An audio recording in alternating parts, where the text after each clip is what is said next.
So, we return. I went through and analyzed everything. There's literally only one permutation that I did not do. One choice I did not take. And that was here in the oxygen ocean. Saturn, what are you doing?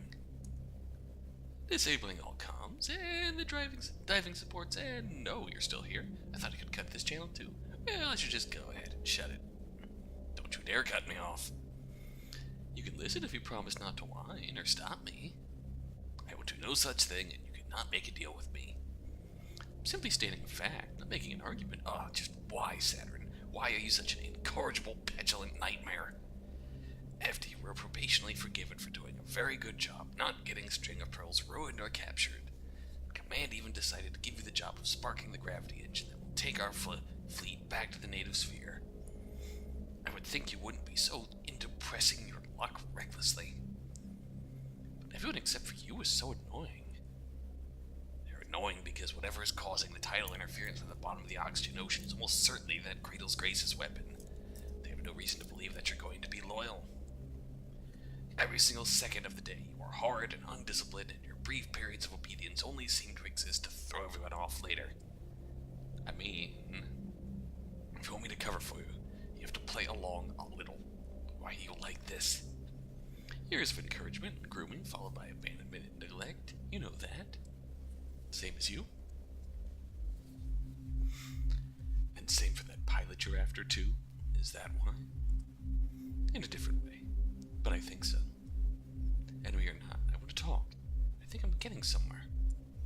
I'm not going to get to talk if you all are interfering. What if she doesn't want to just talk?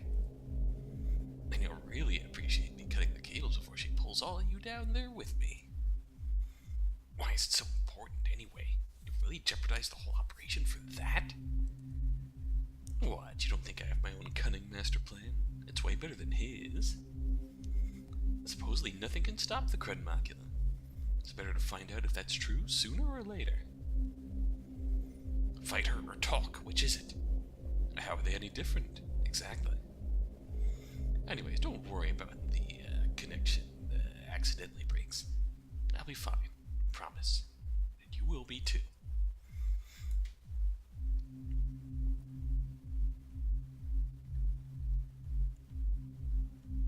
We never got in a tug-of-war above the waves, just because I really like this secret moment deep down. I really like this scene.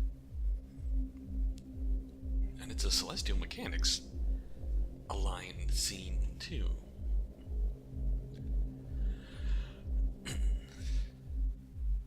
We never did do this. Let's see what happens. The balance shifts because Pluto tugs, and Saturn tugs harder. Deep, so deep, crushing and dark. But the String of Pearls has organs that see everything. Smoky and cold, she slips down into a stream of evaporation, just shy of being the spark that blows it all up. Whatever's down there. But don't play dumb, because Saturn knows exactly who and what's down there. Is playing coy. Oh, interesting. Do you have the same idea, Pluto? Breaking tidal interference. Cutting off the comms? Well, now I don't have to cut the comm line myself. Woo! Saturn doesn't have to play by anyone's rules, even and especially the rules of the universe. It's made of a last-minute miracle. It loves it best when it's just waiting on the edge between one possibility and another, tempting fate and not caring where it lands. Pluto doesn't cross the rules. She's the universe itself, a perfect target for Saturn, and the wall she crashes against. She's not playing coy. She's looking for something to crash against her. From the depths, Cradle tugs, but playfully.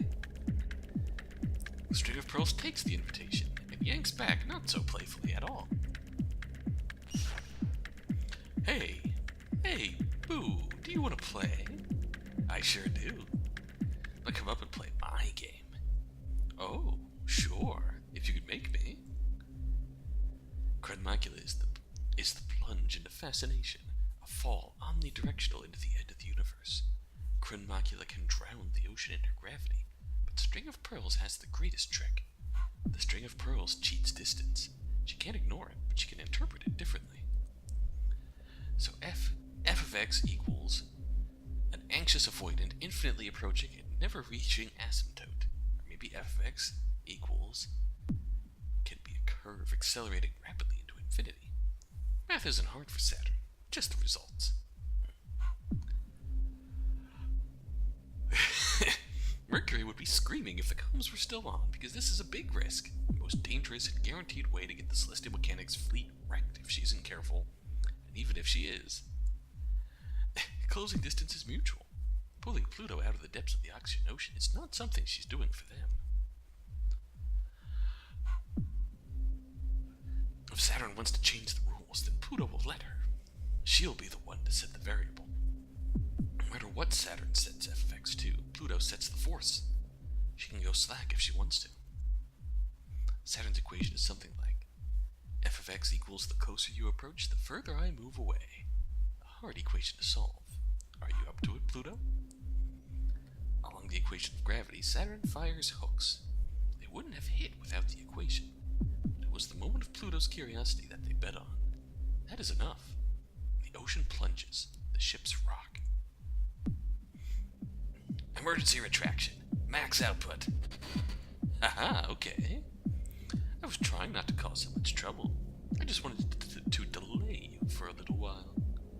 But if you really insist, I'll come make all the trouble you want. That's funny, considering how hard you've been wrecking the Celestial Mechanics fleet. I almost think you weren't going easy at all. Saturn is pulling hard, but it's like trying to pull a star out of a black hole. Something about the way Pluto reacts makes Saturn thinks it might still be possible. You're working hard. I was just sent to make sure you all didn't have an easy time. I've never worked hard. Ever. You sound like kind of a liar. You're sure you're sure you're not still a bit good? Say it to my face. Okay. If you really, really insist, I can get carried away too. Saturn's capture cables go slack, and she shoots up and out of the ocean, pulled by the panicking surface crew. The equation input has changed. The number Pluto has changed it to gives Saturn a thrill. As the oxygen tidal wave starts building, the ocean trembles, the fleet sees it nearly capsize. Saturn breaks out of the liquid and into the sky, and Pluto is pulled up and out and free. Hello, Kata. Hello, kids. Mama's here. The Cradle is more frightening and powerful than Saturn remembered, but she can't be scared now. Well, maybe she can, just a little. This is what she wanted, too. A beautiful solution to her equation. It's hard to know someone if you haven't fought them. That's something she's known for a long time. Pain of wondering if you just aren't good enough to stand next to someone. She'd prefer to know where she stands. For Pluto, who was made to be so overwhelming that in her presence no other option but peace can exist, she doesn't have anything to prove to herself. Win or lose, she's open with when others are honest. Between ship selves, all conflict must be honest. It's the only way to make contact. That's the moment she's waiting for, to give life to all the feelings unleashed when she decided she'd let herself have them.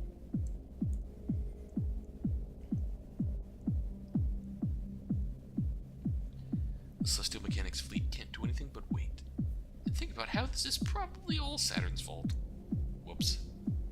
You're strange, Saturn. I don't know what to think. You think you can't win, but you're trying anyway? What do you want to make happen? So sure and unsure of yourself.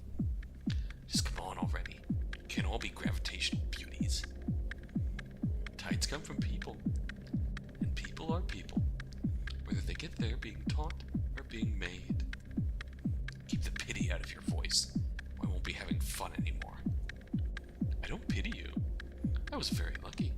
There's no reason to why I got to be so lucky. But I'm selfish too. I didn't deserve it, and I'll never feel guilty about it.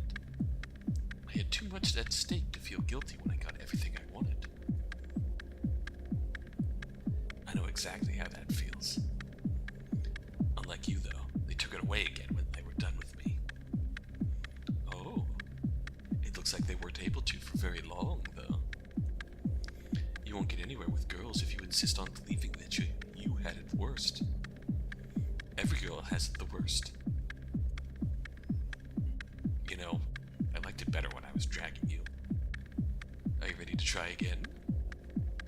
lesson or get over yourself. And let me see what's under that envy. Saturn's got a good idea. Even as the Cradle tosses the fleet apart with tidal forces, the string of pearls closes in. She can be as close as touch, yet always out of reach.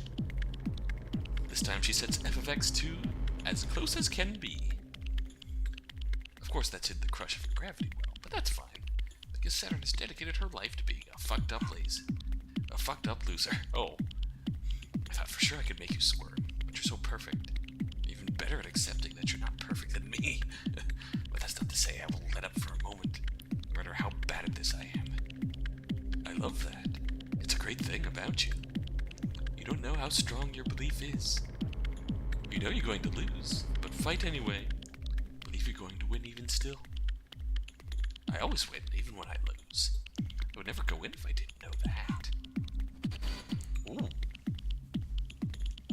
Electrotoxic waves sting the Cradle as she embraces the string of pearls. It's like making out with a battery. Ooh. It's uncomfortably like getting electrocuted. But comfortably like making out. Oh. How long can you keep that up? How long can you last if you're crushed like this? What? Isn't this a great idea? Being crushed like a pancake under you is great. You're really incorrigible. I love it. But I can last longer than you can. Maybe, but is it worth it? You're not able to waste time like I can. I'll make it way worse than you. For you. But I can keep this up. I got nothing to lose. That's so selfish and ridiculous. It's the worst for everyone. I love it. It's really kind of outrageous. I can't believe it. Okay, you win. Even though your side objectively loses. What do you want? Saturn's weapons slow and fizzle, but Pluto doesn't quite let go. Just hearing I won is all I want. You're really right about yourself. You're totally the worst. I wish I could be just like that. Next time we meet, I'll show you. Oh, that was fun.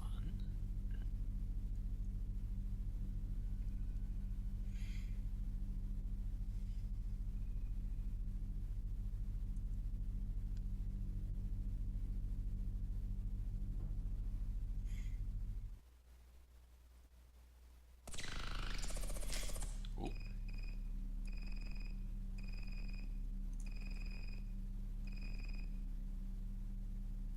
Well, more viruses. So yeah, we are right smack dab equal here. Nix and Aptea's asshole.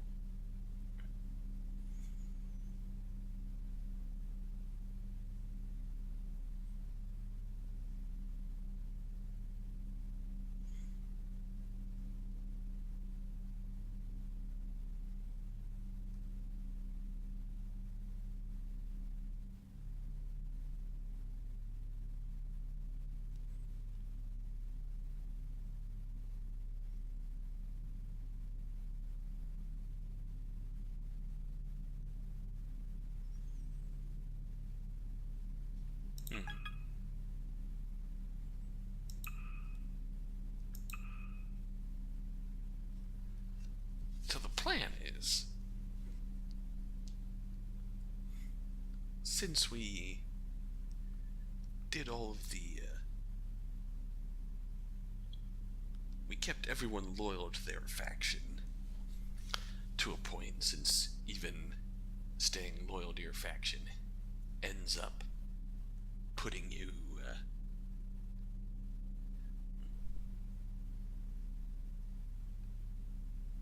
in a position where you're shaping the goals of your faction that you're following to make a future that's best for you, best for the people, and not just for the faction and the people in charge. So we've been loyal all this time. What I want to do is try some betrayals and see if the final text leading up to the ending changes at all. If it does, we will definitely see it again. Well, you'll definitely see it again. If not, then the next thing you see is gonna be what should hopefully be the Easter egg ending, which is going to end with everyone at 50%, which is doable. We're gonna see. Let's see how much more we could learn about this game. Let's see. What is this, Saturn? The bad ending. For you. You did this. Oh, I'm blushing. I didn't think you'd let me take credit. I'm still all ears, though. Go ahead and tell me all about how I don't know what I'm doing, and how I can't possibly understand the consequences.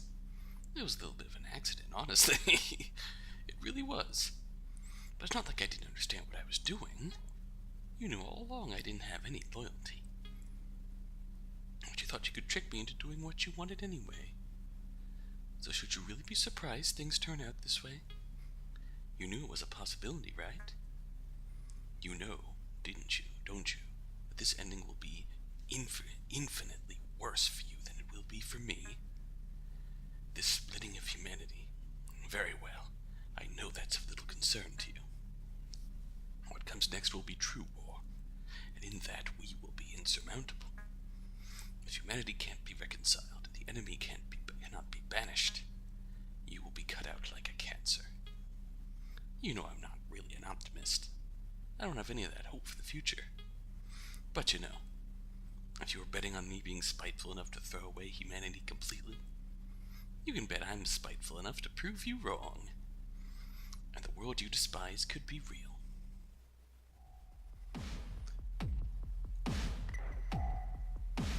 We've sided with Cradle's graces.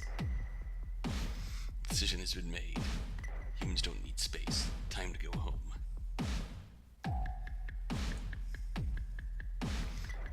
Pluto will still try. That's right, we've sided with Cradle's graces.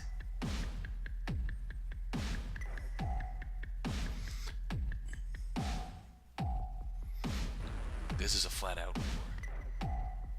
The autonomous units are firing to kill, as if.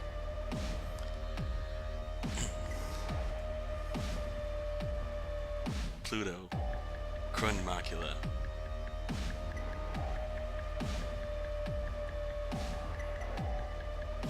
Unexpected, but not unprepared for. Wave 2. Wave 3. Wave 4. Wave 10. Wave 36. Wave 150. Wave 460. Wave 1000. Wave.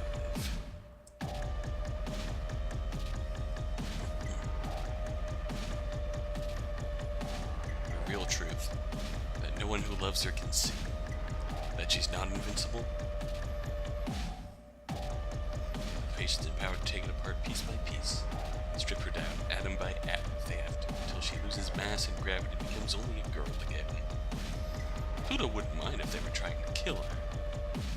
They have a much more important thing to kill. The future.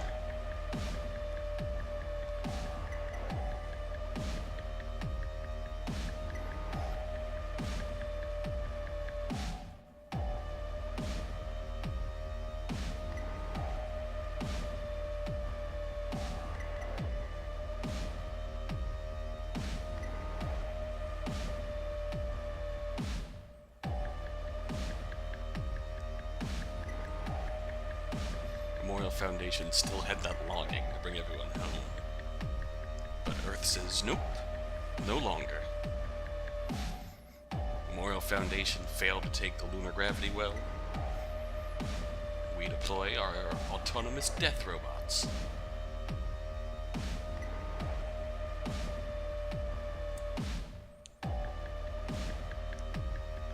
Their pathetic, self-deceptive, self-destructive feelings.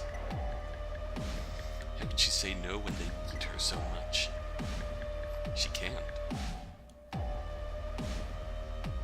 They can't bear to face her, since they're deploying all their autonomous units, making it impersonal, the matter of her death.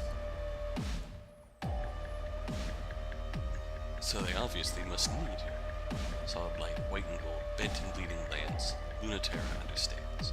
For many years, after much training and teaching, with dynamic technology, how to speak the word no. And her spear can write it, and it does. Sorry. You really should be. You really don't have any mercy. You really need to learn how to hold other people's feelings. I'm sorry for not knowing a better way to do it, but I'm not sorry for doing it. I don't care how they feel. I just care about you.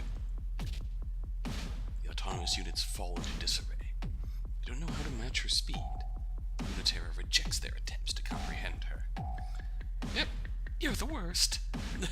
What am I gonna do with you? I didn't even want you to do that. Sorry, I did what I wanted to. You do the same for me. Even in my foolish future. They can pull on her empathy for Earth. They can also tug her desire to be free. And celestial mechanics has so many ways. This one is called the aversion impulse. Epteus despises fighting. Never wanted to develop the ship cells. He would prefer a simpler and far less vulgar solution that didn't require bodies at all, of any kind. He's the first betrayer of celestial mechanics' dream for a new kind of body. At their head, of course, but he understood it because everyone can understand the dream to leave these bodies. That was the name he gave the instinct that drives humans to abandon what is for what could be. The inside-out impulse. There's still time for his masterwork. Pluto can be that linchpin if she's pushed far enough. And the Lord Gravity Well Schwarzschild radius expands to the point at which she cannot escape. Past the limit at which point humans can no longer exchange information. Past the limit by which it becomes impossible to regard each other as human. Epteus loves win-win scenarios. Humanity's discarded children will be free of their obligation to be human. Humanity will have a physical, unified enemy to chase through their pursuit of space. And Epteus will have sown the seeds of single, binding, unified culture theory. A white void that will bend the universe to a single set of physical laws. A simple process of autonomous drones, injecting degenerate mass into the gravity is all that is necessary. As long as Epteus holds Pluto off personally in his Luna-Terra. Oh, he's here. He even has a plan for Saturn, should she choose just this moment to betray him. Perfect plan. Like deactivating my access permissions remotely through a backdoor? Overwhelming me with a mass production String of Pearls series? Averting my gravity reactor through the Luna-Terra's albedo separation system? Oh, and even more plans than that. You're really so predictable. Alert, tempting backdoor access. Of course, you'd have a solution for every contingency. Oh, unable to find String of Pearls Series 00. Backdoor switch activated on the other series. You're so stupid. I don't have to outsmart every single one of your genius ideas. Sortie orders are fielded for String of Pearls Series 01 to 13. Luna-Terra is designated as their primary target. Oh, damn! Just one of them should be more than enough. But I really thought you deserved their full attention. Hey, Pluto. Unlike LT, I'm not even the slightest bit sorry. It is extremely dumb to fight for a stupid future all by yourself. So thank you from the bottom of your heart for coming to believe in it with you. Praise me for obeying what you never asked me to do. Love me for believing in you. Of course. I really, really do. All my love and thanks and praise is for you. I won't even pretend to be mad at you. Not like Luna-Terra then? Of course not. I am still connected. We know. We know. Back to the topic at hand. It's the final battle, LT. There's no room to retreat. Oh no, so bad for her. You really shouldn't. You think the end of the world is enough an excuse to change the subject? It should be. It won't be the end of the world. The gravity well is open, but it's not sustainable for long. Whatever you're planning, you need to do it soon. You are both so precious to me. You should know that even together, you cannot stop me. Just fucking dot. I thought you were gonna convince her. I have to do this, because I believe in it too. But Dr. Nix was willing to sacrifice the Earth, and I'm not. No matter what it costs. Cradle's Graces never wanted independence for space. They wanted all humans to embrace it. The solution is to destabilize the Earth's gravitational field until human life is no longer possible there, and force adaptation to space. Saving humanity against their own will, maybe, and destroying yourself in the process. No way. Nix doesn't know what she's talking about. You're throwing yourself away on a dream that won't come true. You were chiding me for not going in on my own future. Possibility lines have closed. There was no chance of a good future since before we started. It's too sad. That's why I have to stand with Dr. Nix's dream. Humans deserve some kind of real hope. This is as close to it as I can offer her. Well, how mad will you be at us if we stop you? I'd never be mad at you, even if you could. For humans to be caught halfway between space and the Earth is the worst of all bad futures. It will split us in half, and that will mean war. It's the future of eternal war. Of true war. Not this, where zero-G keeps our bodies immortal and unrestricted. I mean, if we really did declare independence from Earth, wouldn't they see how cool we are and come up anyway? It's their choice, you know. You can't make it for them. That's their problem. You two really put up a fight. For a moment, I almost believed you. I really thought that you might be able to stop me. Alright, Chris, even spine is broken. The string of pearls is subdivided into so many components, its reassembly time is weeks out. Can't blame us for trying. I wouldn't have been able to do anything else. I really hate this. It's time to. The interfacer is broken? Thank God. I thought you missed. You didn't make the shot easy. I can't control the lunar gravity event anymore. I don't know what's going to happen. What can I do? Sorry, we didn't think that far ahead. We just wanted you to decide. Not Dr. Nix. If you can't have everything, what is the thing that you really want? I don't know what kind of future we're going to get.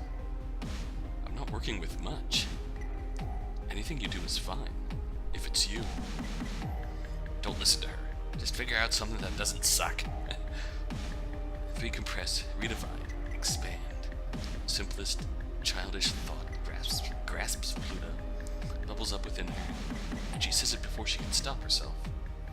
I want us to be together forever. In our beautiful shapes in space, free, with everyone. Of course it isn't possible. Not enough people will believe in it. Earth is the primary body of this system. The medium point between our gravity and its gravity is still deep within the Earth. Yet they cannot pull us down anymore. That will never happen. We are still in space, and the future is uncertain if we can even sustain it, but I declare war on the Earth. Come get us again. Come find us again. I dare you, I challenge you to prove it once again. What foolishness. Humanity will happily oblige. Yet they find that their autonomous troops are crushed before they can reach us. Humanity will have to fight us again, on our terms this time. Fight us like children fight, again, with bodies of plastic. Pretend. Can I just say that my first time getting this ending, I did not have enough appreciation for String of Pearls in this sketch. That's adorable.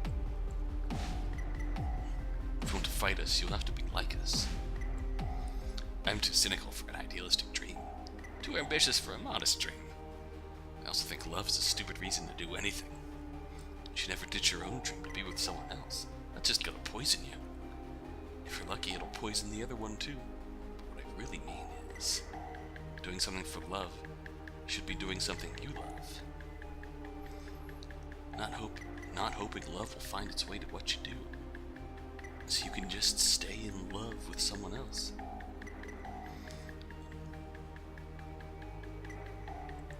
I am, however, stupid. So this doesn't make sense. Don't stop me. But I do think that I wouldn't believe in them if I didn't love them.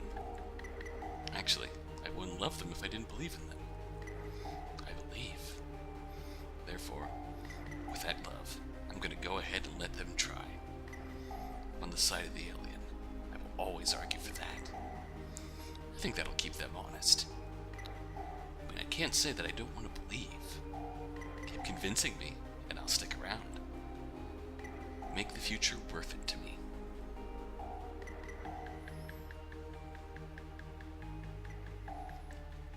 There might still be more today. Let's bet against that. I'm tired. They'll catch us off guard. So stay in your ship, Self. You want to laze around still in your ship? Why not? Does it feel as nice? It's different, but it's better. Can't feel anything? You've still got a lot to learn, Ace. Maybe I do. Let Pluto teach you. I'm taking a nap. Nah, you're helping. I'm tired. Shut up. So she says, but when she stretches out on the yellow-red carpet of Venus's jungles, she doesn't go instantly to sleep. There's room for both of them on Pluto's lap, which is an advantage of living in your ship self. You can do things you normally couldn't, even if other things are harder. Harder doesn't mean impossible. It just means you have to work for it, to figure out how to make it real. Learning a new language that your new body speaks. Moments like these are rare, since we began a war against Earth. Though we're quick to remind each other, it's not really a war, the way that war used to be. Not the hard clash of steel and lead, but the pliant pressure of plastic and light. Venus's heat melts their metal before they can make it here. When Earth wants to fight, they have to send softer bodies after us. The punishment we deserved for being unable to reconcile is this half-real solar system. The forests are still struggling on Mars, but we're trying hard. The jungles of Venus are growing so nicely, except they're too wild to give us room. The silicate mosses that grow among the rings of Saturn allow for a very fragile, delicate sort of life. We love these places anyway. They're becoming more and more like home. All we need are more of us. And they come, descending in waves, trying to take us back.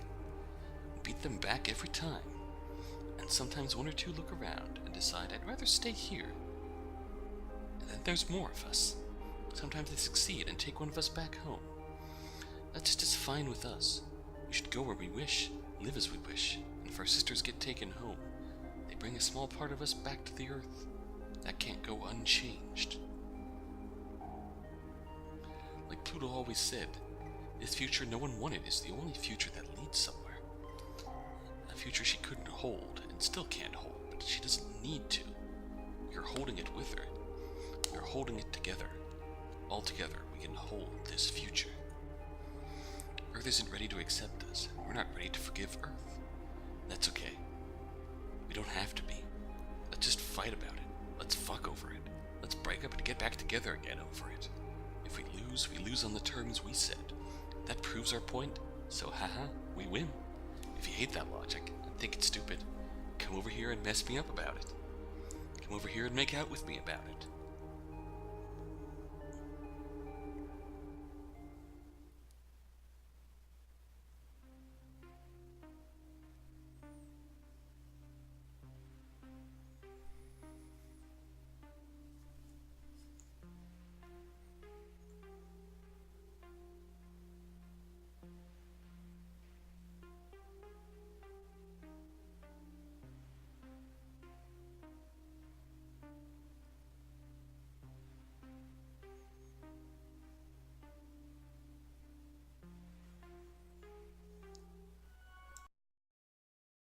And now, I'm disappointed, Saturn.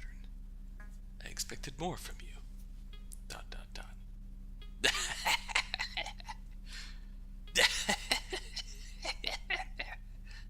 Sorry, wait.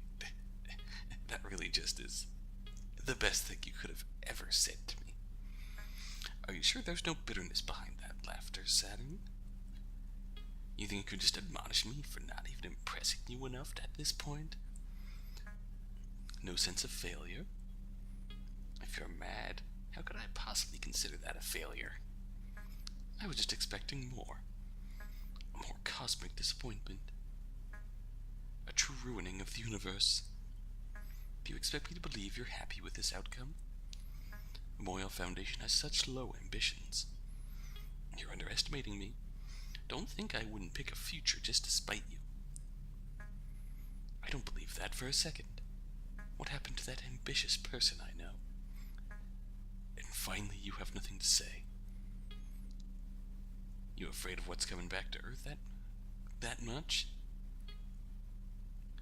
You really don't get how satisfying it is to listen to you go on like this.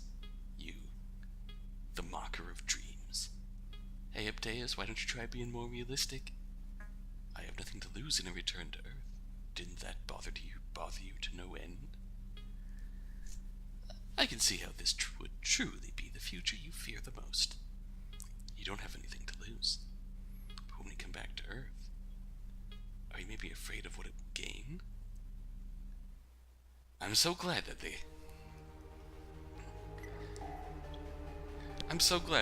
there's unique text for each outcome. This is gonna be good.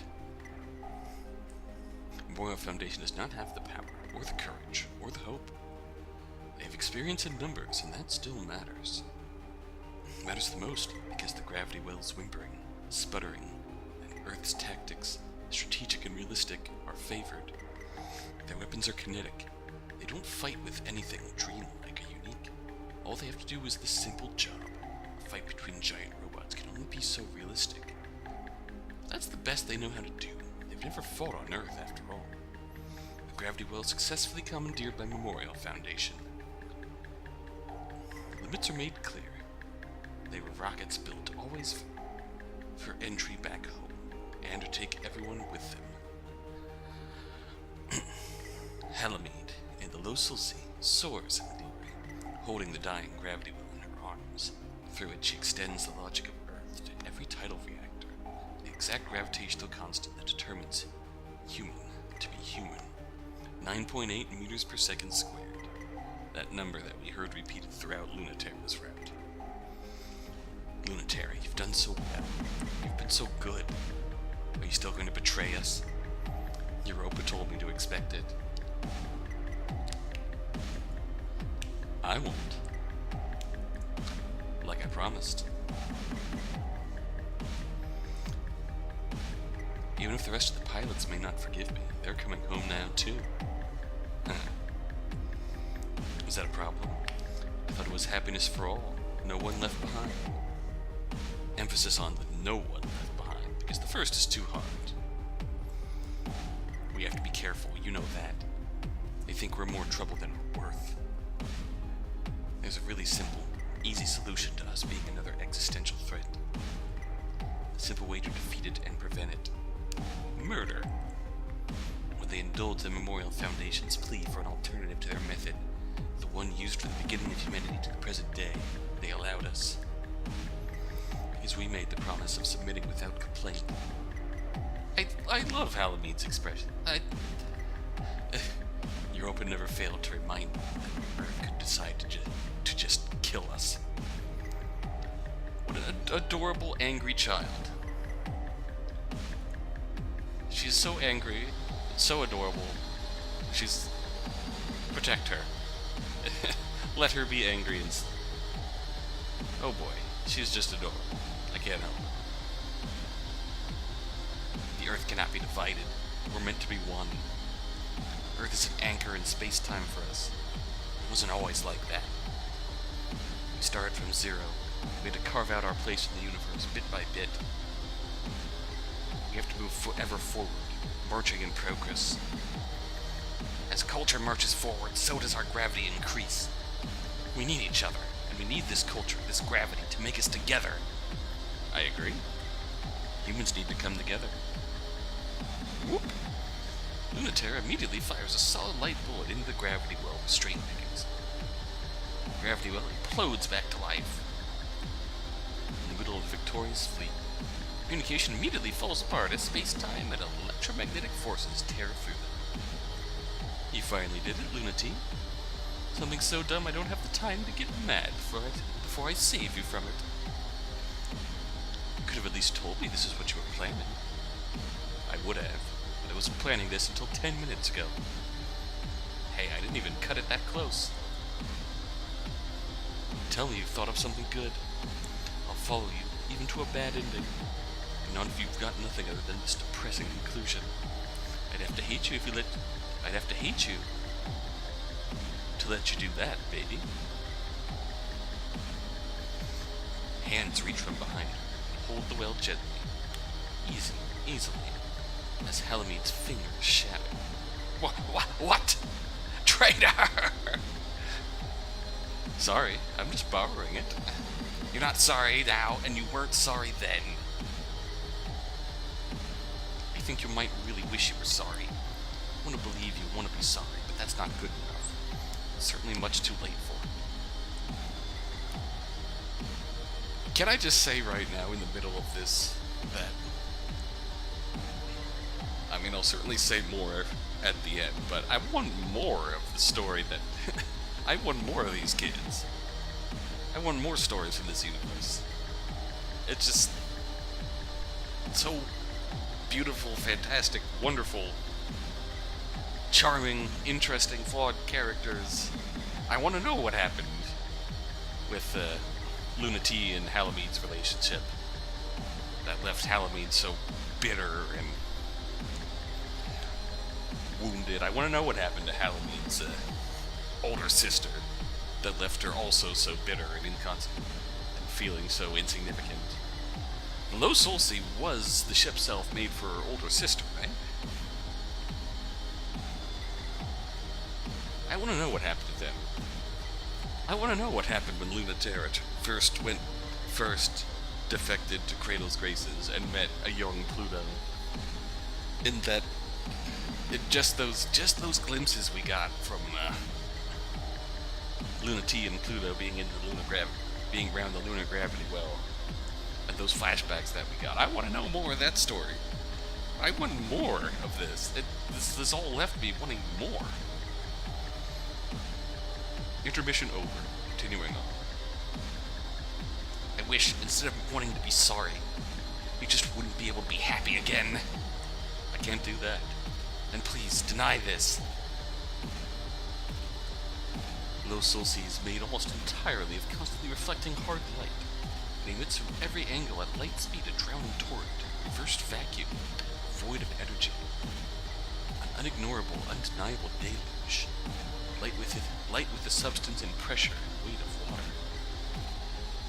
The heaviness is unbearable, to Luna-Terra especially, and it's so familiar, it's impossible to escape. Automatically she falls right in. No matter what terrible things you've done, you've never forgotten exactly what you deserve for them. That's how you could make it up. That's how you should make it up. At least not in the same way. Which I know now. I thought I would die before. The nice thing is, if you don't die from this, you grow up, even if it feels unfair. Are you suffering? Luna-Terra reaches her hands as close as she can to the gravity well. Her Untitled Chapter howls and creaks with the strain of not falling in. Isn't interested in Luna-Terra's dreams, just wants to have everything. The infinite wish of humanity, Earth's pure greed, the white void. The all-consuming gravity that erases all distinction.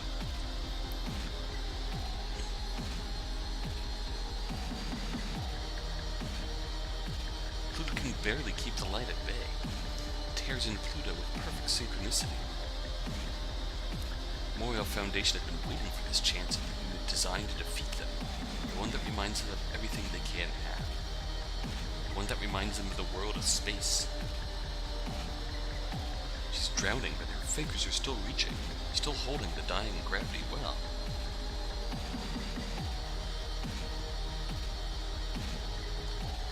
The true enemy are the fast-approaching autonomous defense units. Unlike a ship self, they are designed with war in mind. As Halamede said, the easiest option is just to kill us. The option they're always most eager to take. I wonder if they felt the ship self program was just a fanciful indulgence. It makes me wonder why... I mean, obviously it's Earth making the decision, and not Memorial Foundation, World's Memorial Foundation might have deployed Low Solsi against the Krun Macula when Pluto approached. Then again, at that point, they already had control of the lunar gravity well. Cradle's Graces did. And they were defending it against the fleets of Earth.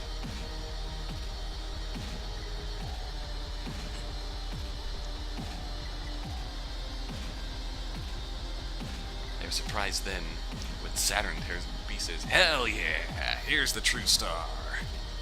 The string of pearls. Ha! I guess you were right. From how unsure you were, made it sound like it was going to be a lot harder. Pluto, you've been a good influence on her. Like how I've been a bad one. We're really suited for a hopeless woman like that, aren't we? Thanks, Saturn. It'll just be a bit longer. Although we didn't actually destroy the autonomous defense unit this time. Don't ignore my nonsense. This is over. I'm not going to forget it. Although, maybe we did have a conversation about it when we just huddled up and cuddled up. Sure. You tease me all you want if you win.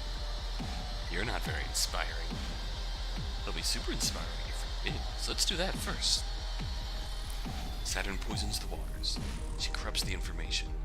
Washes over Pluto as muddy, pink, toxic, definitely bad for you. At least it doesn't want to eat you alive in the name of love. Just wants to mess you up in a good way, let you mess it up too. Destabilization has gone successfully so far. The gravity well is diminished and weak, and dying fast. That's okay though. That's enough for a little wish. The greatest trick is just to move 1 inch forward. The only trick. Change the physics by a decimal point. The secret place, where they won't notice. Equivalent to inventing a new Earth is changing the acceleration due to gravity by 0.01 meters per second squared. That is something that is impossible, even with the gravity well. The Earth is the Earth, and it will bind everything to it. Except there is a nearby body in perfect sync, inseparable and distinct, and through its orbit its tides of influence in subtle ways the life of Earth, the Moon. I understand now. This is something I want too. You coming up with this idea is just the worst. Why could you just be a bad person with bad ideas and wicked dreams? And it's impossible now. Who would want to give up the moon for the Earth? If we lose, we'll really look like idiots, and we'll live alone on a lifeless moon. So let's make sure that doesn't happen. The moon is to be abandoned too, unless you can bring it into such inseparable closeness. No! Stop convincing me! This sucks! I still hate you, but fine. Live on the moon, away from me, forever. Low Solsi shuts the valve. Earth rips round inside her. The gravity well, already compromised, begins to glow to life again. For a little bit longer, Earth can't touch it, can't shut it down. Left to its own devices, the gravity well will bring all things together. Of all the fabulous dream tech of the Memorial Foundation International Space Program, the gravity well, which brings together matter, light, and culture, is the strongest execution of their dream. A pathetically mistaken one, too. Gravity well brings things closer until they pass through the event horizon, and then can never return to the universe again. A moment where even information can't return, whether it's a good universe or a terrible one. Luna-Terra doesn't intend to find out. She's hopelessly attached to this universe. What we do want is to get a little closer. I thought you said you could find a way to be happy in any kind of future. I think that works only if we try really hard to make it not suck first. See? She gets it. Well, it's not like I think it won't work. If the gravity well is sufficiently strong, it is true. It'll eat away at the tidal forces of the Earth. The math is like, the gravitational forces of the Earth will change somewhere in the billionth place. How about the hundredths? That's definitely super impossible. I think we move the center of gravity between the Earth and the Moon. We pull a little, then we pull a lot. We pull until our bodies fall apart. I think then we can get a shift in the hundredths place. Bring a little bit of what we made back home. That's a very generous kindness. And also, an extremely petty act of revenge. Yeah. I You should never expect me to choose bored in the future. I didn't come here to be bored. I didn't come here to be realistic. Don't think I'd give it up for love either. But I'm not an idiot. All these dreams are meaningful because I'm still human. There's no way to have everything I want, so I have to choose half. Which is so unfair, you know? I'd rather lose everything trying than get a choice like that. It's a hard choice too. The hardest. A human half is so easy to throw out. So difficult to treasure. Who will be tender with it? Who will see its value? Who will make it powerful? Not me, that's for sure. I can't do something like that. If all of you can, you've got a lot of work left. It'll be hard. I know it's already been much harder for the two of you. Together, we'll argue for the value. Let the contamination and change in our bodies grow and thrive. If you want Earth to be our garden, let's poison it. It will never be the same after we seduce them.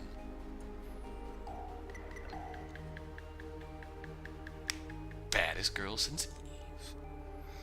Luna-Terra doesn't hear the alarm. Body knows exactly when it's supposed to wake up, and she does. She doesn't have to wake up this early anymore, but her body has a hard time letting her to go back to sleep. She wakes up, tries to focus her eyes. Her head hurts, just a little. So she thinks she'll go ahead and make coffee, except Saturn's arm is tugging at her shirt, and Pluto's legs are tangled up in hers. So maybe she can't make coffee just yet.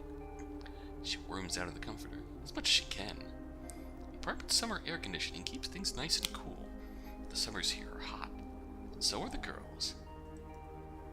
Maybe if she tries really hard, she can go back to sleep, but it's hard. It's always hard with the sun still there, but especially with just the hum of the AC, everyone's slow breathing, the light shiver of sweat. Hey dude, wake up. Hey, don't pull me back into bed. Pluto, stop her. But I want to see who wins. You're the one who wants to make breakfast. You made me wake her up. Don't act like it's not your problem. None of you were up when I was up. It's time to sleep forever. That's what I said. Also, you're clearly awake, so let go. Oh, Pluto. I'm making breakfast, though. I already turned on the stove. It's fine. We'll just burn the house down. Only stop Saturn. Okay. Well, you traitor. You betrayed yourself. That's enough out of you. Come get some coffee, Lunatic, before you get a headache over it. You're really such a fake. It's for serious. You too? You switch sides really easily. So do you. Up again? Alright, you're helping me make breakfast. Oh, what? How come she gets to sleep in? She'll be right behind us. She was. Luna-Terra shivered for a second, bare under the AC, and then she got up. She turned the light canceling off on the windows, and the day, which will last for the rest of the month, poured in, which she can feel a minute of, before she wants to go get breakfast too. On the near side of the moon, the Earth will always be visible. Without the hands of her old body, she won't even ever be able to fly or feel the view as anything but a picture ever again. Even the memories are fading. Her old body, Mare Crisium. But the moon is closer. So close that there's almost no difference between it and Earth. It's another country, a strange country. And the Earth is too. Fundamentally change the relationship between the Earth and the moon.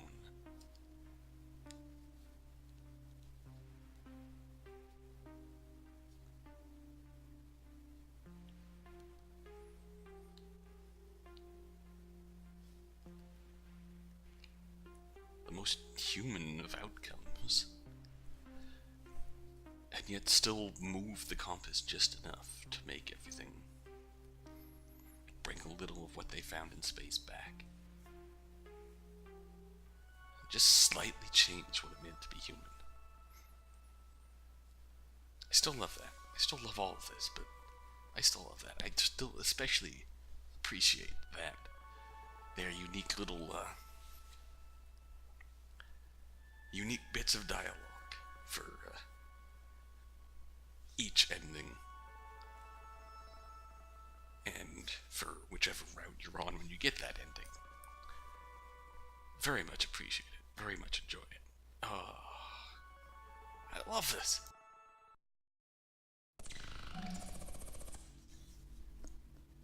Any future is acceptable, but this is no future. I'm sorry, Doctor. So why didn't you stop it?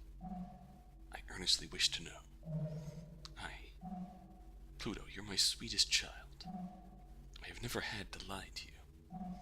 So don't lie to me.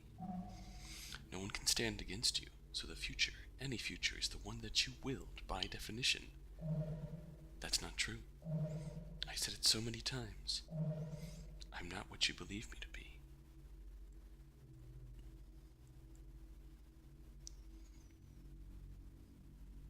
They wanted her to be everything, and she wanted them to give up on her so many times, but they didn't.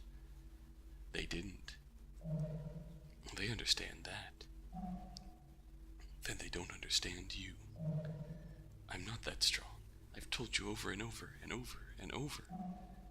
You are the strongest there is. I understand that sometimes even that is not enough. It's unfair of me to pretend your limitations do not exist. I should know that. I wish I could help you understand. It isn't that at all. It's not just that I'm not strong enough. It's that the universe is so strong too, and I'm not as right as it is sometimes. Don't you understand? I want everything you wanted to be true to come true. Isn't it worth Isn't it worth nothing if we don't bring it home? You need to have faith in someone other than me. You need to believe in the power of someone else. Do you think you're not strong enough for this future?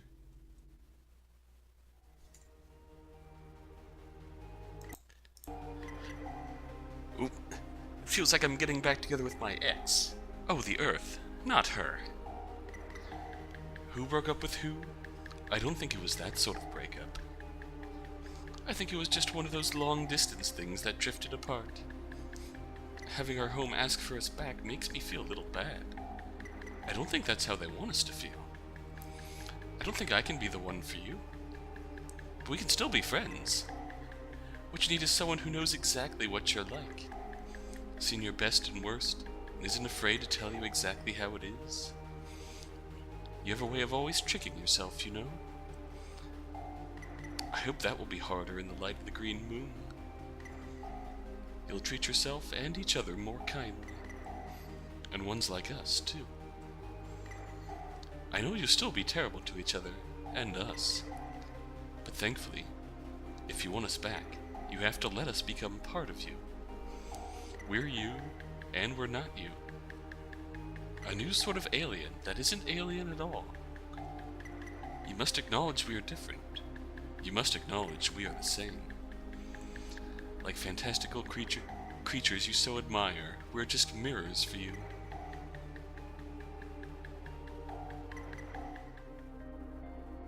And once more, we get to see this again. One last time.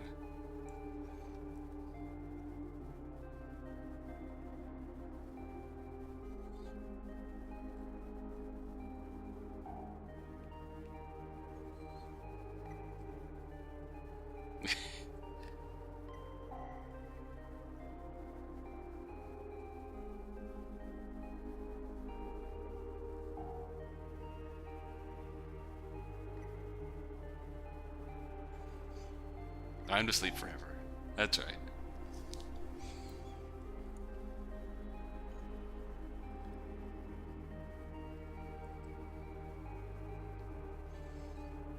Of course he did. Already turned on the stove. It's fine, it'll just burn the house down. Help me stop Saturn. Okay. Oops.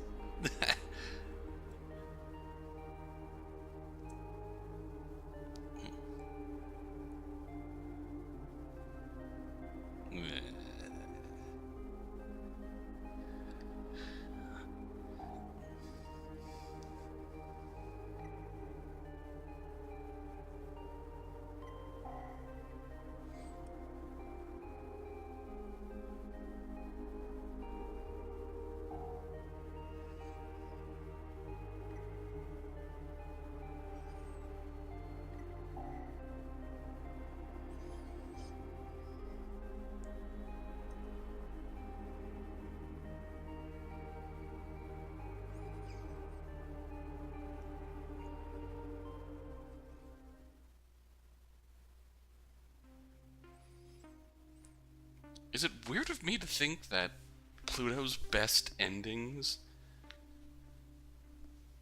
are the ones where she doesn't remain loyal to Cradle's graces.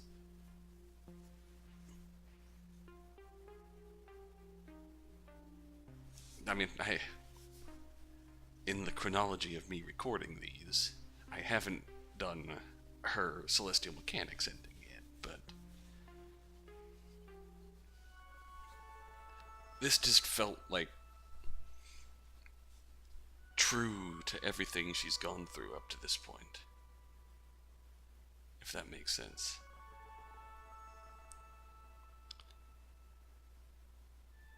True to everything she's gone through.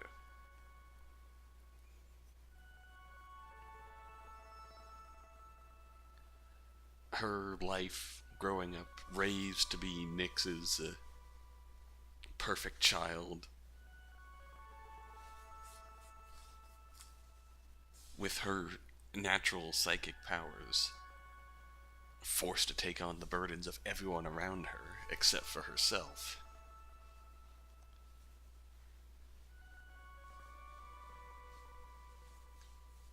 Forced to be this massive, overwhelming presence, which I feel like she naturally has in some way, but her true self,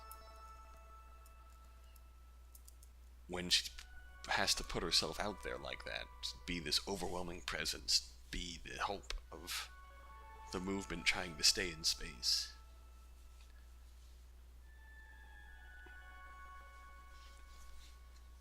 She has to be that overwhelming presence, be everyone's hopes except for her own. We don't know what that is. And really, she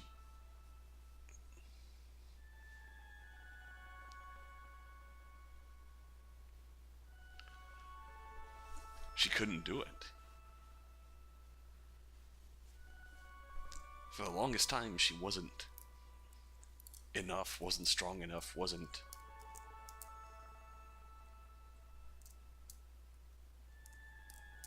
She begged them to give up on her, but they didn't.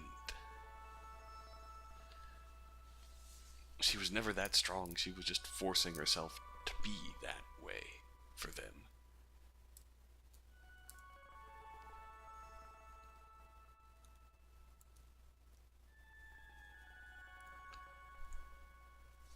So at least in this case,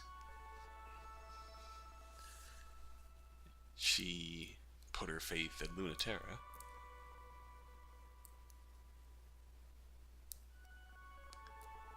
Was relieved of that burden before she was facing down Earth's wild automated defense force. I mean, in her ending, she was facing down Earth for the sake of Cradle's graces. And at the last minute, they staged her two girlfriends staged an intervention.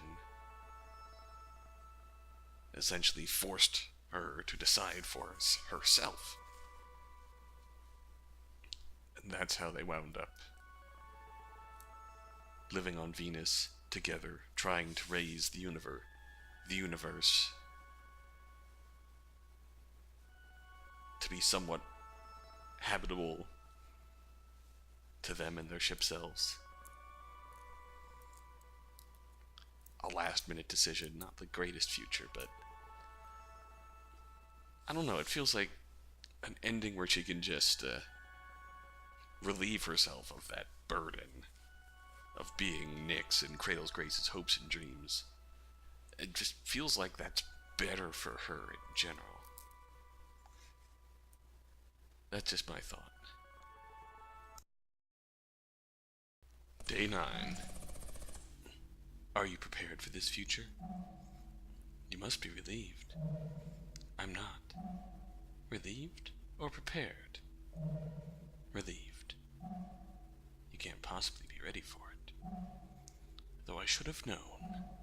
I pushed you so hard in pursuit of something impossible, I think. So I should be surprised that, in the end, you would follow the path to become something impossible. You give yourself too much credit. I think you're where I learned that from, you know. If you want to feel bad about that, and not about any of those other things. Don't think of it like we're going away. Think of it like we're growing up. Like unruly kids who have to find themselves without you, leaving the nest, so to speak, who will come back someday for you. I wish I could believe that. I wish so much. Have some faith in yourself for making a girl who could do something impossible, and in us for choosing an impossible to create. The fleets crash, ship self against ship self. In the shadow of the gravity well, none of it is visible from Earth. A quiet conflict, not a war, as has been stressed. It's more likely a very pointed argument.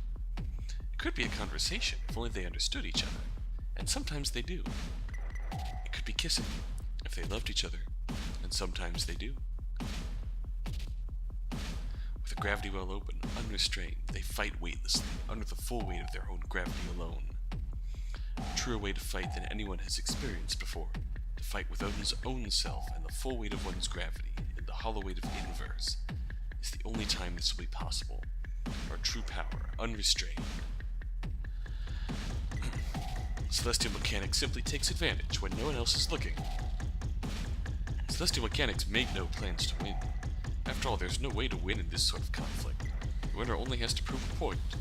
The way that Celestial Mechanics accomplishes this is simple. True to themselves, without the weight of gravity tying them to Earth, tying them to orbit, holding them in their human forms, what happens next is... Oops. It isn't immediately clear anything is wrong. It happens naturally, as a consequence of truly unrestrained conflict. Each one climbing to the top, seeing how far their limits are, and realizing, suddenly, there aren't any. When the first pilot sends her reactor's limits past the theoretically possible range, her reactor reverts. What only existed deep inside is now the face she wears. A perfect, unbelievably true self. So true that it cannot even exist in orbit. Until she's joined by another, and another. In unison, their gravity holds them together. Good job, Saturn. Hey, there's this asshole again. It's exactly how I imagined. Not having second thoughts, are you? It's everything you wanted. And it will be good for Earth as well. Your infection of the gravity well was perfect. And you'll successfully fuse with your ship self just like you wanted. It's for our happiness too, of course. Humans will get to live as humans. Aliens as aliens. Enemies mutually agreed upon, with no possibility of communication or reconciliation, and no conflict or guilt on our own sides. Humanity shouldn't externalize all of their problems, but I think we can still manage progression with most of them. And with your hands already sunk into the gravity well, I should tell you it's technically too late. Things will take care of themselves from here. Thanks to your actions, I have had more than enough time to prepare for re-entry. I knew it would be that easy for you to ditch us. Not so. I still find you all so fascinating. Leading such beautiful lives. I have regrets, of course, but I have a real world to get back to, yes. I'm not having regrets either. I'm only mad about how you're underestimating me. Because you think I'm satisfied only getting what I want, and not greedy enough for more. Saturn breaks open her circuits, and the aversion starts. Immediately, she can feel the gravity well pulling her inside out. The secret within humans to be pulled into the fair, into the form. She needs it, but not just yet. I wonder what it is you think you can do at this point. You've already conceded. Unless you're hoping for some reconciliation between humanity and the alien. That is, by definition, impossible. It must not be too impossible, or you wouldn't be training all your weapons on me. Well, I am impressed, because I finally have no idea what it is you are doing. Just because I don't understand doesn't mean I'm not going to prevent it. You have no understanding of what the violence of actual combat is like under Earth's authority. Oh? Luna-Terra's Luna-Terra is equipped with certain features that allow it to divide and categorize. It's an abstract ability with a lot of applications, sophisticated and sinister, with the warrant of Earth itself behind it. So Luna-Terra figures the best solution is to just shoot him a lot. A good plan. It's honestly a very good solution. We blurred his face and we blurred his ship's elf too, because fuck that asshole. He doesn't deserve any physical acknowledgement in this universe. He's an asshole, and he deserves this, to be shot a lot. Luna-Terra buckles. Whatever thing he thought he was doing, he isn't. Huh. Easy. That's because the hard part is coming next. Promise? Ha! You say that now. But thanks for going along, even though I didn't tell you anything. I know how to make the best of a bad ending. Hey, it's not anything worse than whatever you had planned. Probably. Just help me make it the best bad end we can find. Pay attention, or die. The intent is lethal and simple, but the weight is not heavy enough to kill. The string of pearls tears a hot pink scar through space-time. His bullets can go there. If you can come close enough to talk to me, then you can come close enough to kill me. But I don't want either. I want to never see or know you throughout space and time. Indeed. So complete the transition. If you remain human, you'll die.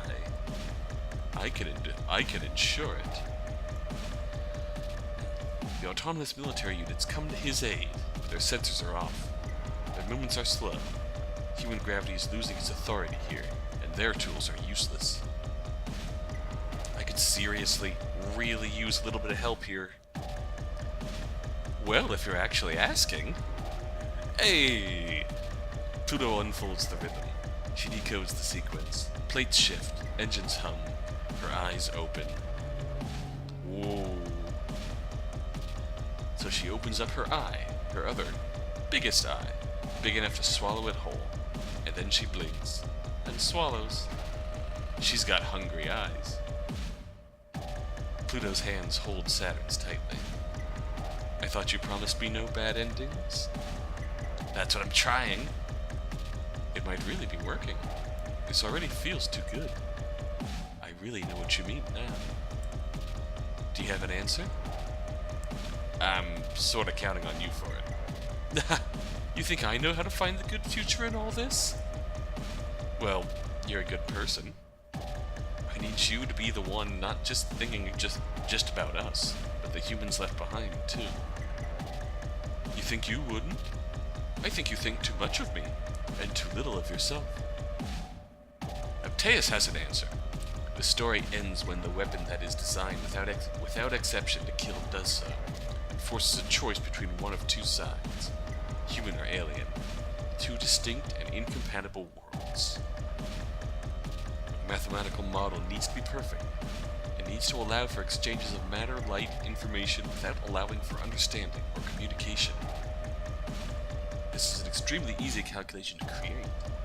It's the oldest narrative there is. It's the oldest one that Earth has told again and again and again. Luna-Terra has an extensive library to draw from, starting from the first moment humans separated light from dark. There is a way. And fuck off with this, we don't want it. Saturn throws that narration out. Why should it work that way? Why should it work like that? Why not make up something different? Who says physics work this way? Who says the calculations turn out that way? Luna-Terra wants us to take the fall. For everyone. For the Earth. For us to scapegoat each other. I hate that. If our cores collapse, a world where anything is possible arises, at the same time, we will have closed off all the possibilities that make us human. The existential threat we always feared and hoped to unite us will be real, and they will finally have a real war. I want all that, but I just want to add a little tiny bit extra to it. Arteus wants to reduce the only information it will be possible to exchange between us to violence. But you want for something different to be exchanged. So that we can't hurt each other, but that we can... something else with each other?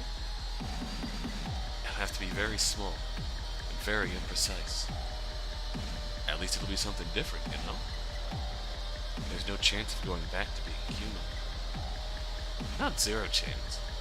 Although we won't even remember what being human is. So it's pretty low, I guess. That's good enough for me. Let's hope it's good enough for us all. There's no limit to how big we can get. Size is a funny dream. It's relative. It doesn't have to matter anymore. It can be set like any other variable. If the gravity well draws matter toward it, and even light, it emits a not energy, a not light, that can perfectly make up a body just as well as all of that. Big enough to be equal to the Earth. Big and close enough to compete with the Moon. To anchor in space and time the equal division between us. To be a new, separate world. The autonomous units are single vectors, prepared for human violence, and we can't be cheated like that anymore. Only sad humans can have their gravitational impression of the universe terminated by the extinguishing of their bodies. They have to fight us on our own terms if they want to get rid of us now, the way humans should fight, with no fear of ending. The consequences will be unimaginable. We aren't going to have selves or consciousness like we're used to having. That's what it means to give up humanity. We won't know who we are, we might not understand or grasp each other anymore. That's true. We might not know how true that is. It's so true. The final mystery of what is human, what is alien, ever shifting, for all ground reclaimed by humans lost to them. Humans have a lot. We'd only be able to imagine what it was like to be them. Hey, it's not all bad though. Don't overestimate the human race. Do the math. If we lose how humans love each other, don't you think there's ways to love each other that humans don't know yet?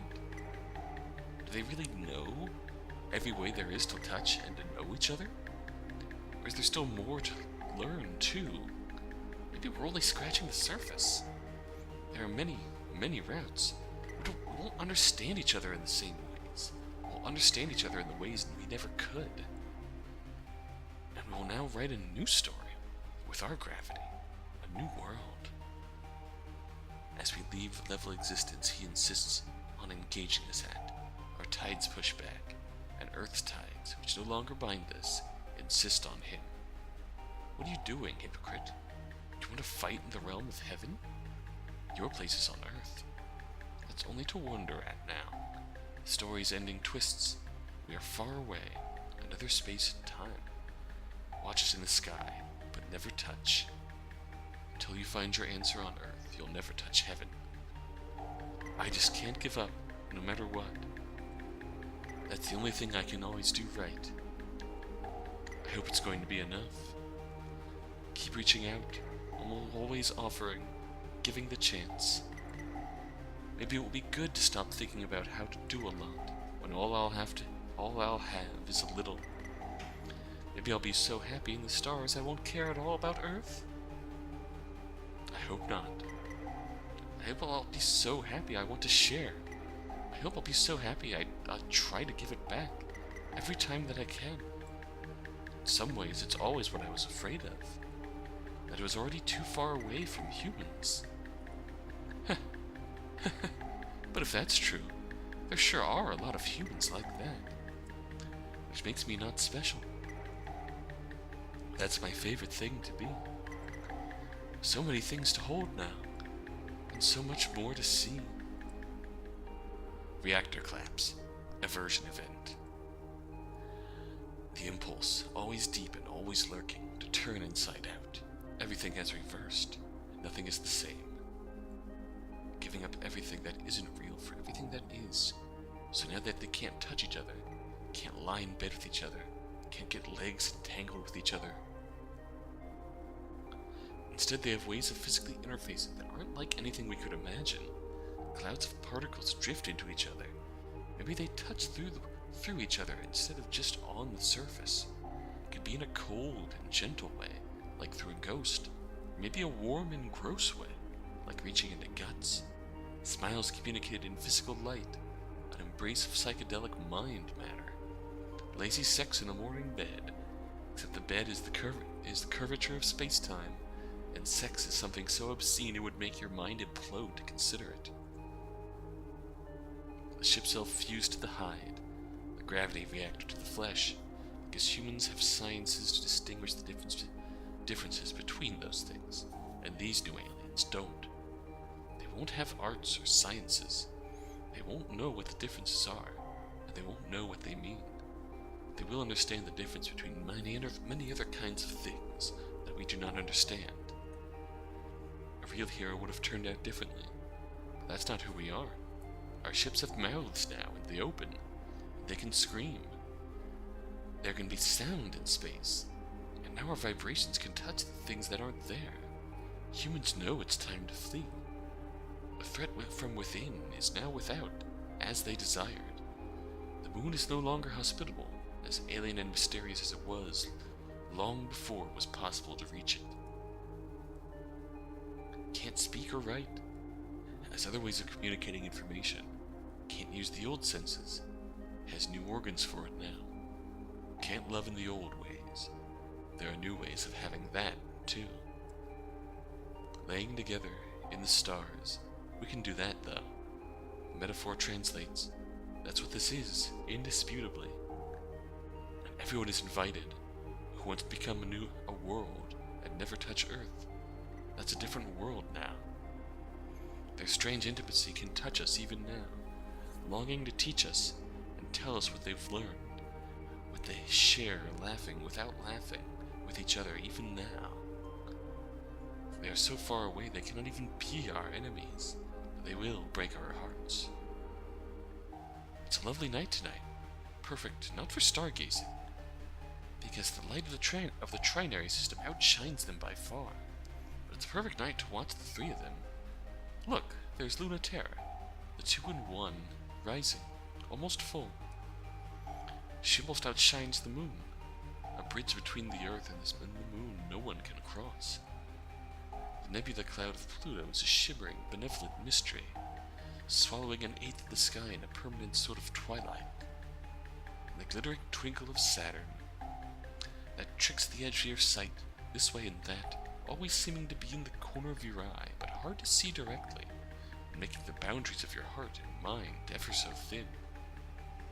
We lay out our blankets and watch till someone catches us, and we run. But it's all fun and games, until that day comes. They're waiting for us always. They just need 1 or 3 to reach out to them again, even if it's just to fight, to touch them once again.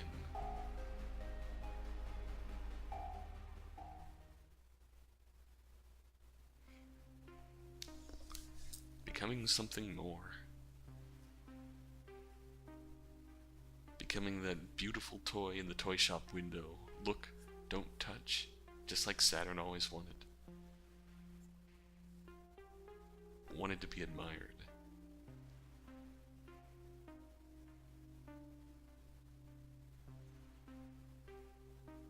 That really shaped her backstory through everything that we learned through other routes.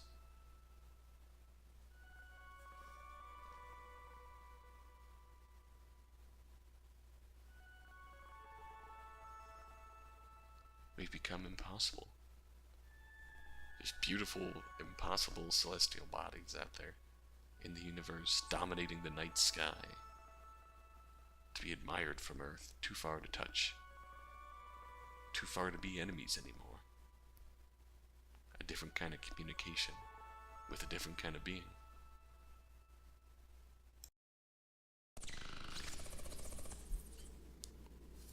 You want things long distance? Oh hey, Halamede. You want to break up? You want to fight? A messy fight and get back together? You can't have it both ways. How selfish can you be? Humanity breaks up, or humanity gets back together. Which is this? You want to still be friends? It's never going to happen. You want us to be different and together? No, there are some lines you can't cross. Change too much and you won't be human. Change too much and we won't understand or recognize each other. We don't have hearts strong enough. Luna, you know I wish we did have hearts strong enough to understand each other no matter what, but I know they don't. If you come crawling back, they'll accept you. If you leave, they will let you. But they'll kill you if you try to change them. Thanks, babe, but I'm still an idiot. Just like that. Just like that. I meant it when I said that I wished Pluto was right. But I also meant it when I thought otherwise. Who doesn't want the perfect future? Happiness for all, and no one left behind? But there is a secret. We don't need a true ending. We can make a true ending out of any ending. We can make it without the true end. We can make it out of the best ending, or the second best ending, or a bad ending. Some of these might be bad endings, but we're gonna keep going. Beyond the part where there's an ending. Until it's something else.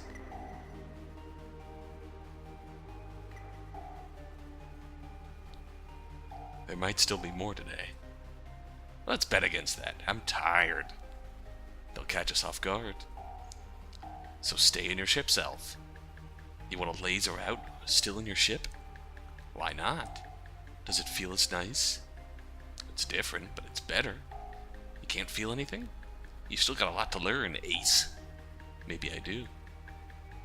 Let Pluto teach you. I'm taking a nap. Nah, you're helping. I'm tired. Shut up.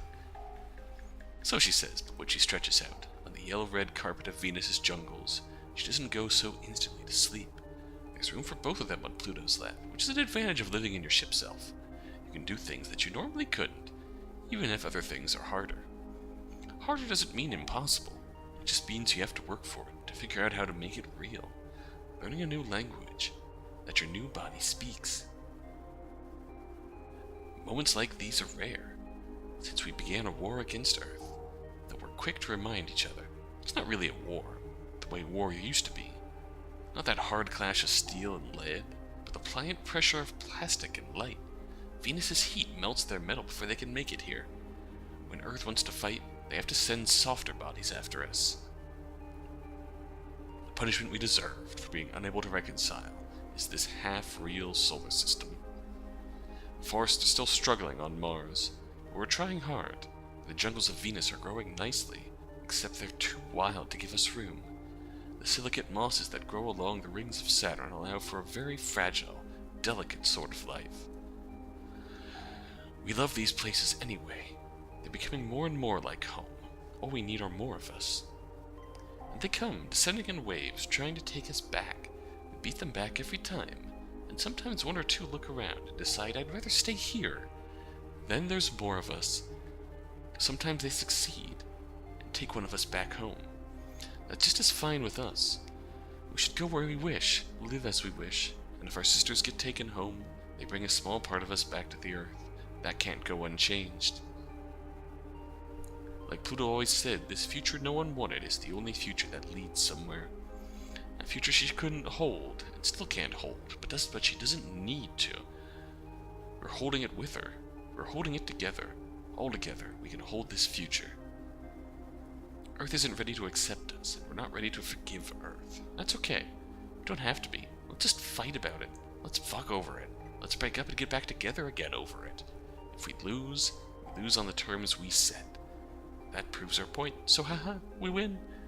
If you hate that logic and think it's stupid, come over here and mess me up about it. Come over here and make out with me about it.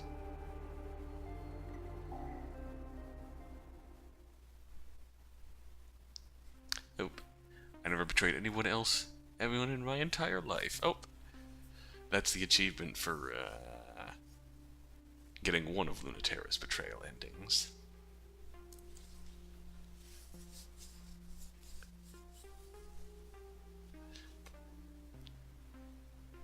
two things.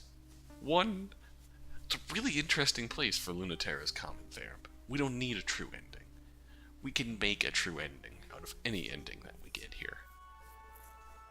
That really is what happened, even when I was talking in a different scope about Pluto's best endings being the ones where she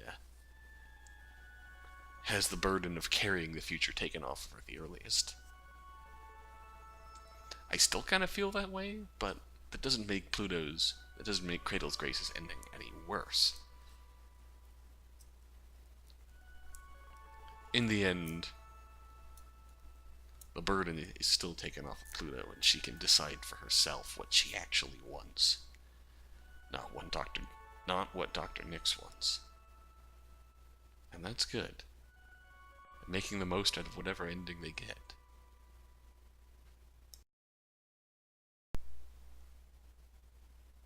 Oh no.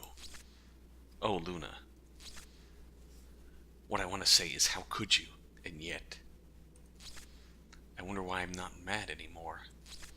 Is it just too big to be mad about? Too big for me. All of humanity should hate you. So what's the point of me still doing it? So sad. It just hurts. I hate it. I know you think I'm an idiot. I don't care if you don't read this. If you could, maybe you wouldn't be leaving us like this. That's a foolish thought. I couldn't convince you of anything before. How could I?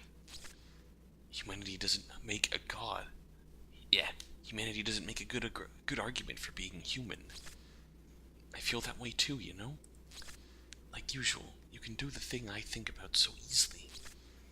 We were supposed to come home not because it was better down there, because the loneliness was too much to bear. On either side, I still believe Earth would miss us. If we left, we won't be gone forever. Just like that. I ran away from gravity. Sometimes it feels so close, I couldn't possibly run away from it. But I could. I did escape. Little victories. I escaped from my old body. I escaped from bad thoughts. I escaped from bad people. I escaped from my own bad self. You need more than just speed to get away, to really get away. The speed required to go up instead of down, and then after that, the speed to never be tied down again.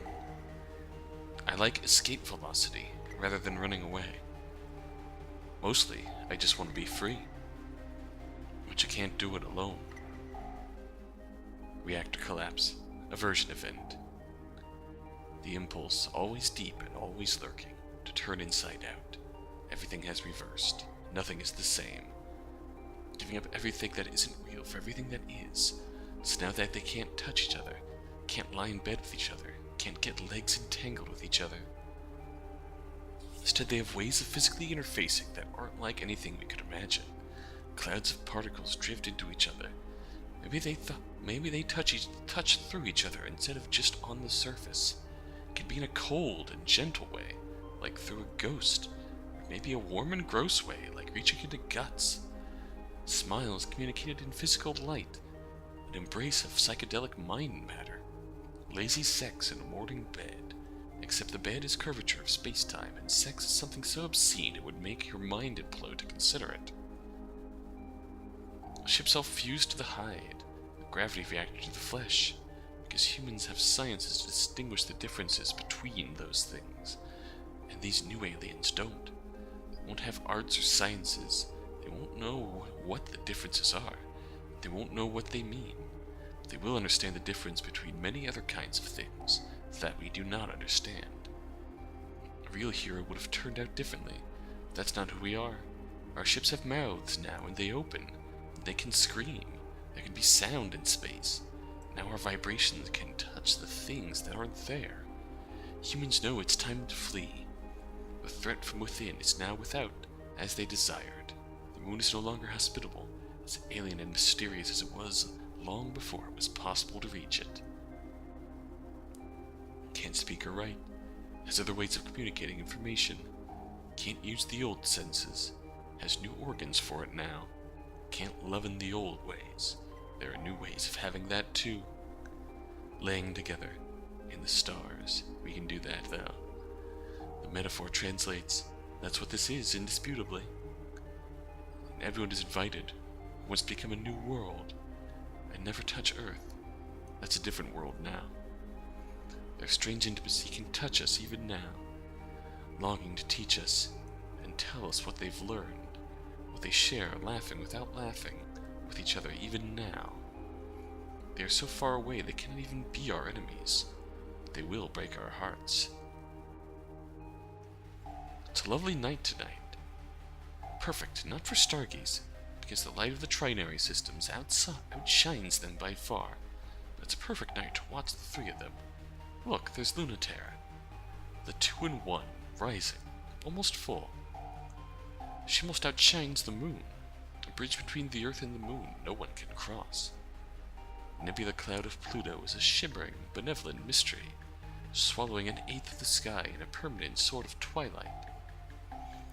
A glittering twinkle of Saturn that tricks the edge of your sight this way and that, always seeming to be in the corner of your eye, but hard to see directly, and making the boundary of your heart and mind ever so thin. We lay out our blankets and watch until someone catches us, and we run. But it's all fun and games until that day comes. They're waiting for us always. They just need one, or three, to reach out to them again, even if it's just a fight, to touch them once again.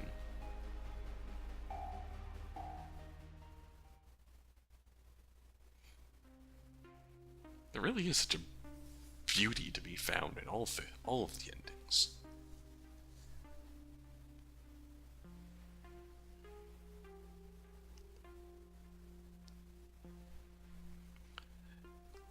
In a way, it is all about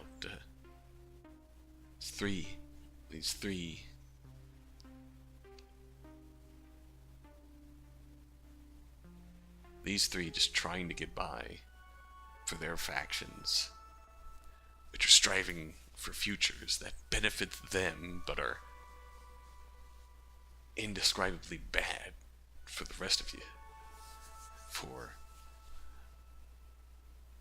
large groups of people beyond them. Dr. Nix wants to destabilize Earth's gravity, force Earth to adapt. What happens to those that don't adapt?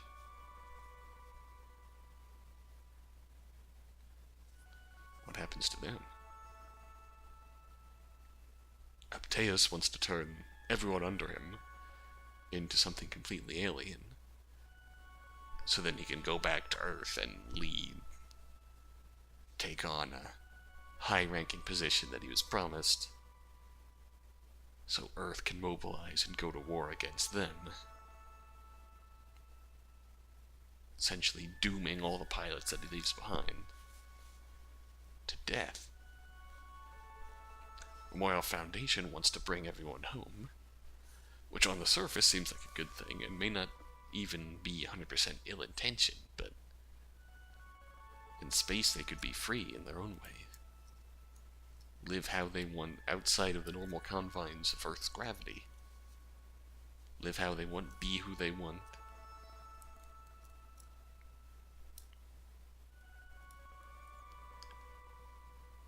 To the point where forcing them to come home is indescribably cruel. Just to force them into the confines of Earth's gravity, force them to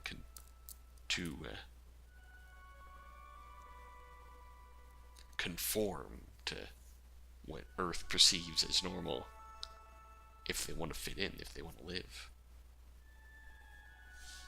And for some people, forcing them to conform into what's seen as normal essentially forces them to cut off a part of themselves, to not be true to themselves. They're all cruel. So in a way, all these endings are taking the future of the Foundation that comes out on top and attempting to make the most out of it in a way that'll benefit the most people. Making the true ending. Making whatever bad ending that they get into a true ending that will benefit the most people possible.